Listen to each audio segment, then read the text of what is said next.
Hello, love. Welcome home to Eden, where children are allowed to really be passionate people from day one. Have they labeled your child, calling them a problem child? Basically, because the problems they're giving are not convenient to the educators. I want to share with you today a really powerful truth for you to understand, have support in. I think you probably already know that most problem children are actually indigo children. That means they come in with a special gift of intense spirituality, ready to help the world. And this means that they see through the bullshit. They can tell when they're not being educated. They can tell when they're being lied to. They can tell when their time's being wasted. They know that things like connection and friendship are much more important than sitting for hours in a chair staring at somebody lecturing at them. They are intuitive and sensitive and emotional. They're seeking for the truth. So they will ask many questions to a teacher, many questions that seem like interrogation, and the teacher will get so frustrated they don't feel like they should have to answer those questions. They haven't even thought of the questions themselves. Take Nassim Haramein, for example, the great quantum physicist who started at 10 years old downloading a different way of seeing, and he would ask these questions of teachers while he was in school, and the teachers would get so fed up they would expel him, and he ended up being kicked out of school after school. Actually, that's my story too. I was extremely dyslexic, and what it means to be dyslexic. Sorry, I just took a shower. My hair is such a mess. Sorry. A dyslexic person, basically, like Einstein, walks out of the house without his pants on, while he's in this brilliant thought. Like, that's the stereotype, that they're out of touch. But it's not really real. That's not really the way dyslexic people are. It's more that they're so in touch with so many dimensions all at once. They see a whole picture, a whole picture. So if you share with them a tiny fragment of a picture, a tiny piece of a puzzle, they will get so frustrated and so unable to function because they need to see the 1,000 pieces all together, and then they'll understand the fragments. Whereas others, the idea is that you give them a fragment and build upon that little by little. Well, truthfully, I think most people would benefit from the way dyslexics learn and see. So in my case, I was just, what they want to do with the indigo children is they want to put them in remedial classes because they often can't read or write very well or do math. This partly can be due to dyslexia, where everything's turned backwards. They actually come in seeing the back side that other people don't see. So everything is turned the opposite way. So even like knobs and buttons that are facing certain ways that are supposed to be forward and backwards mean the opposite to the dyslexic child. And to the indigo child, they are connecting heart, spirit, and meaning at all times. So if they're being given things that have no meaning and no heart, and in a way that doesn't include their body, these kids come in with big energy, and they're forced into these chairs to sit all day, right? Be quiet and sit with this huge energy. It's hard enough to be a boy with testosterone, but take a boy who comes in as an indigo child with 1,000 volts. He's given more energy, or she, than most children because they come to do enormous work. So as they are forced to sit and listen, it's like a straitjacket on them. What they really need to do is go run, go dance, go play, then come have a study session, integrate everything together. I used to have a whole group of ADD boys that I was supposed to teach yoga to. There was no way to get them to do yoga unless I really respected their big energy. Got them to run first, got them to do all kinds of like 25 asanas really fast as a challenge, you know. In my case, I was just kicked out that Nassim was kicked out. I was passed along from school to school because each school would just fail me in every topic, because I wasn't able to do those basic things. Yet on the other hand, I could sing, I could write a song, I could paint an entire painting, I could tell a whole story of I could intellectually understand intense novels my mother was reading out loud to me. So you dumb down the Indigo children when you force them to try to catch up to everybody else's dominance, everybody else's slowness. Now, I'm not trying to be arrogant here. I know most people, many people are smarter than me. But I'm trying to say that the way we teach is idiotic. What we do to children is painful enough to the regular child, and to the Indigo child, it's excruciating. Take, for example, the country that was at the bottom of the educational standards in the world, along with the U.S. Not long ago, was it Finland? I think it was Finland. I'm going to pretend it's Finland, but I'm not sure that's the right country, but I think it is. They decided, let's address this problem. So in a matter of only a few years, Finland went all the way to the top of the world. Not only did it pass the US, everybody else, it went to the top, like a higher standard of education than anybody has ever seen for children. I mean, the children are speaking 3-4 languages. They are artists, musicians, writers, and so young that they're learning happening so fast. What did they do? They shortened the school week, shortened the school day, and stopped giving homework. They have 3 hours a day for certain ages and only a couple days a week for other ages. They treat the kids like they're in college when they're in high school. And these kids, they excel beyond measure with no homework. No homework. So what is that implying? It's implying that socializing, music, dance, art, all the things that people think are expendable, those are the things that allow kids to become great learners, great students. Okay. So let's go back to your kid. So your kid, sorry. Okay. Your child has this intense thing going on where they are actually saying that your kid should take drugs, right? They want to dumb them down. This is completely for the convenience of the people at the school, because they don't know how to handle big energy. The whole system is set up for training children to be zombies and automatons and basically mechanical and not think, to just memorize, not think. So if you want the kids to think, you don't teach to a standardized test, for God's sakes. You actually let them come up with their own answers. You don't give them multiple choice. Come on, it's insane. It's and then we call the kids the problem. So the Indigo kids come in knowing that all of this is bad and wrong, and that they come with a gift to give, and they're not going to be allowed to give it or even able to give it in the situation where they are being basically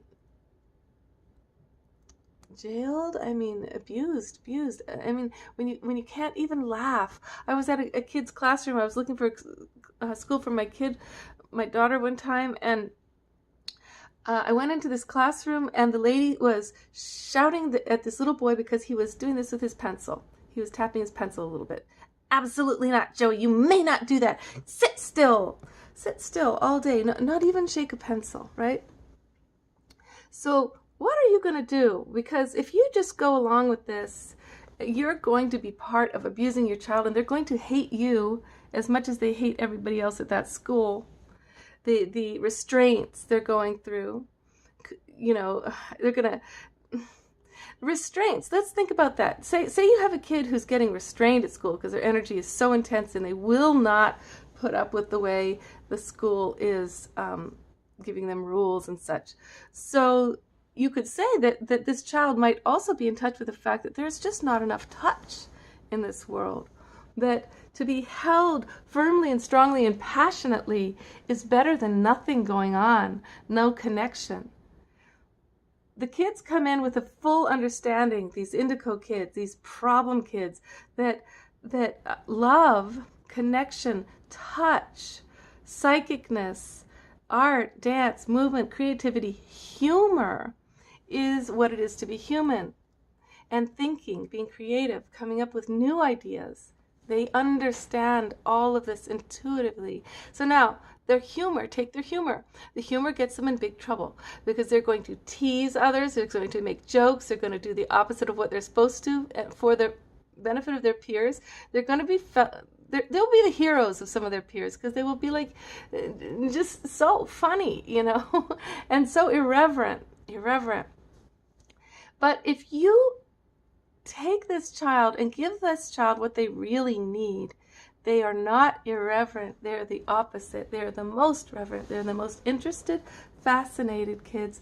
They want to learn. They are there. They're hungry for real answers, real questions, real conversation, real heartfelt love flowing their way, that helping them understand this is a crazy, amazing world we're in, and we do all need to experiment, explore, expand our minds. So what do you do? What do I suggest? Here you go. First of all, number one, see through their eyes. See through their eyes. See through what they are really going through in that classroom. Bring yourself back to being that age, stuffed into a huge machine that doesn't have room for anything organic. Okay. Now, 2, become their advocate. Take their side. Do not start taking the side of the teachers and everybody that you want to say, do what your teacher says. You're going to be kicked out if you do. No, take their side. As insane as it may seem and impossible to make this all work out, if you take their side, you take their side. Good. Now, whatever you do not drug them. Okay? Don't drug your child. Help them deal with their big, huge energy. Okay? Their energy is bigger. It is more intense. Their questions are more challenging. So, how do you not drug them if their energy is so big? Number 4, exercise. Okay? Because they have this big energy, you've got to join them in really passionate exercise. Now, this doesn't mean violent sports. It's a way for them to deal with their aggression and anger, it's true.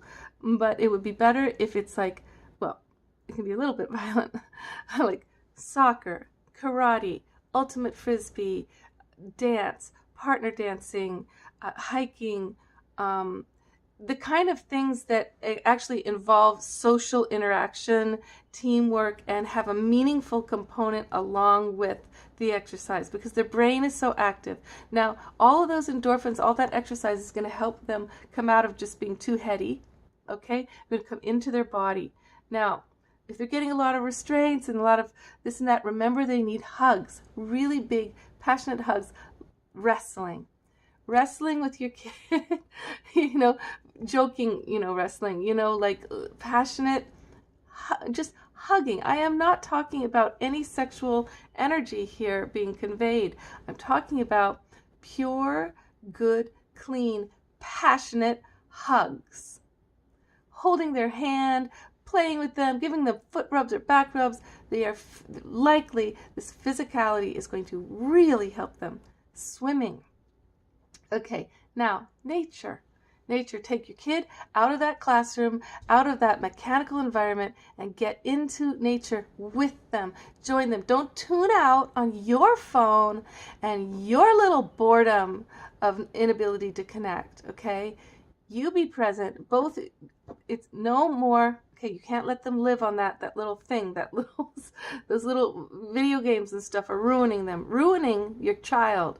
So be cruel and mean in this one way to them, where you take away their gadgets.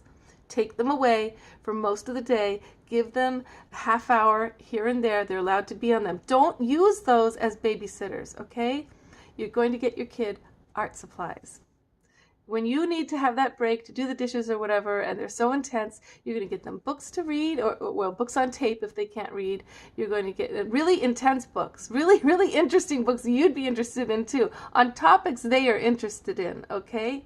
On tape, or for them to read if they can. Sometimes these kids are advanced readers. That's often the case. Let them go to their level. Great music. I know one kid, I helped him. He came out completely. I used to have a school that I ran, actually, and it was for Indigo kids, is what it ended up being. All these special spiritual kids. One child came to me completely traumatized from the school system and all the mean, creepy boys that had been forcing him to be mechanical. And he came with this huge packet of music. And I said to him, well, look, you're the DJ for the school. Just play it. Play it all day. We want to hear the music. We want to learn from you. And he played that music. He stood over there. He played it all day. Then he would join us. He would dance. His joy got huge. Now, you give them art supplies. Give them some tools for their art supplies, like really good art supplies, for example, and some comic books so they can, make their own comics, and give them some rulers and things for making comics. Give them an outlet for that incredible creativity that they come in with, okay? An outlet. So what we're saying here is that when your kid is labeled a problem, it's usually because they're so bored and they haven't been given anything that really matches where they're at, anything meaningful enough. Here's another thing. Do something for the world. Have a cause. Find a cause with your child where you go and you volunteer together and they get to start to feel the mission they came in with. Because these Indigo kids, these big kids, these trouble kids, they come in with a mission, and you want to help find where that mission is. What is it, environmental, or is it artistic, or is it mechanical? Let's see, was there something more? You can do the thing of them going to many schools instead of, if one school has got your kid in this thing where they're restraining them all the time, they've labeled them in all these ways, they will not, pass them through any class. They've got them in remedial classes when and this is just snowballing. Just take them out of that school and go to another one. I mean, listen, I went to 13 schools in 12, by the time I had graduated high school, I'd been to 13 schools. It was the only way for any school to allow me to pass, because they just didn't like the way I thought. And that was it. So I got a good education that way, and in one way because I got to see all these different ways of teaching, all free schools, private schools, public schools, city schools, country schools. It was fascinating in the end. But it was very hard to be the new kid all the time. Sometimes you're celebrated as a new kid. You're the most popular one, the new girl. Ooh, she gets to date all the boys. She gets all the parts in the musicals. Other times she's tripped in the hallway and beat up in the bathroom. It's hard that way. But in other words, do what the kid needs. If you can homeschool your kid and help them have a social life. The thing about most of the Indigo kids and the trouble kids is they're really social, and the parents don't know what to do because they know they won't be happy sitting around at home reading some book. So the only way to do homeschooling is you've got to do a lot of programs, like a lot of different mentors and a lot of different homeschool classes and art classes and after school karate, and you have to really make a world that's really social and interesting. But if you can do that for the kid, that is the best thing, I really think, because unless you have the rare instance of a great, affordable charter school like PVPA, the School of Performing Arts here, or the Pablo Ferrari's School of Social Justice down in Holyoke, or some great private small, like the Greenfield Center School. Some of these are really great private schools, but can you afford them? It's a question, right? But if you can homeschool, the thing is, these children will make use of that time all day. They will go into their passion, and they will go all the way. Like that little girl who's an extraordinary pianist. She's like beyond Mozart already. She's Anna Dutschker, is that her name? Oh my God, I was watching her online. There you go. Her parents, though, they homeschooled her so she could have all this time to really do her music. I'm pretty sure. And what about the girl, if you look up online, Painting the Impossible, there's this story about this young girl who's a painter as a very young age. The family was very poor, but they did manage to homeschool her. And her painting she goes all the way into her painting. When she goes to school, though, she loses her ability to paint. She loses her connection with the divine and loses herself, her soul. She goes into a big depression until they pull her out of school. Does she come back to her center and her path and her source again? I mean, the African people, in Burkina Faso, Ghana, they talk about how the reading and writing is what destroys the magical mind. And as soon as a person is reading, they no longer have their full capacity to just know directly. And that's how I feel really protected, because it took me till I was age 28 to have reading comprehension. It meant that, I mean, I could read letters, but I couldn't, and I could string them together, but if I read a whole paragraph, it would seem like I was reading, but I wouldn't know what I had said or what I had read, because in my mind what was happening is the letters were moving around, the words were changing spaces with each other, the sentences were moving, and every time I reread the paragraph, it said something different. So if I read the next paragraph, it wouldn't connect with the first one. I'd have to read the same page over and over and over again until I was absolutely exhausted and confused. So I was protected in a certain way. I just couldn't read till I was 28. I had a dream in which my dyslexia was healed. The surgeons came in and cut open my brain and sewed it back together and gave it lightning, and my whole brain, light went all over it, and I woke up and I had the ability to read and have comprehension. They asked me in the dream, they said, can we just cut the artery to everything and just let you leave this life? I mean, it's kind of, limited down there. And I was like, yeah, good idea. Just let me go. And then I said, wait, stop. I know what my life's about. It's about love and emotion and connection through love's expression. And then I said, okay, just heal my brain. So just do something to it. So they didn't take away the dyslexia, still have a lot of it, but at least I could have reading comprehension. But that meant I was protected till age 28 from losing my direct knowing source, right? And in direct knowing, what I knew is I needed to dance. I needed to take really intense dance classes, African dance classes, ballet, modern, really hard, things much harder than I could do. I needed to sing. I needed to sing opera because it was so, you could feel the vibration of the universe throughout the body. That was really my real interest in it. I knew I needed to paint murals, paint pictures, draw, be able to see anything from any angle and be able to draw the picture of it. I knew I needed to eventually be able to write music, and this was all one thing. That the five arts were one thing. The stories, the writing stories, acting, being in theater is all one thing. Connected to being a human creature that has story and magic and movement and sound and sight and color, right? So let your child's brilliance come out. They may be coming in with a gift that is very mechanical in terms of technology. They may be very organic in terms of the earth. They may be very quiet. It may be a spiritual energy. They may be very, very intuitive. They may be very physical. They may be very, very funny. But wherever their gift resonates, you follow them, okay? There's a saying when in Chinese medicine, when you want to heal a child, don't treat the child, treat the mother. Treat the parents. You heal the parents, you heal the child. Everything the mother has, she gives to the child. That's what they say in Chinese medicine.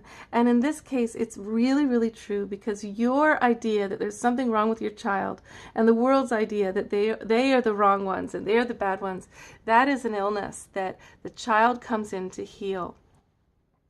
Okay. Do you feel inspired? I hope you feel inspired and in even more love with your child. And I hope you get really, really creative about how you are going to allow their energy to be supported and their energy to move.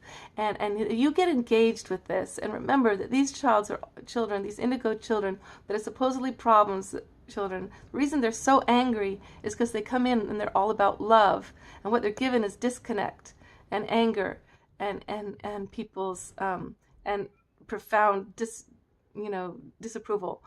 But they come in about love.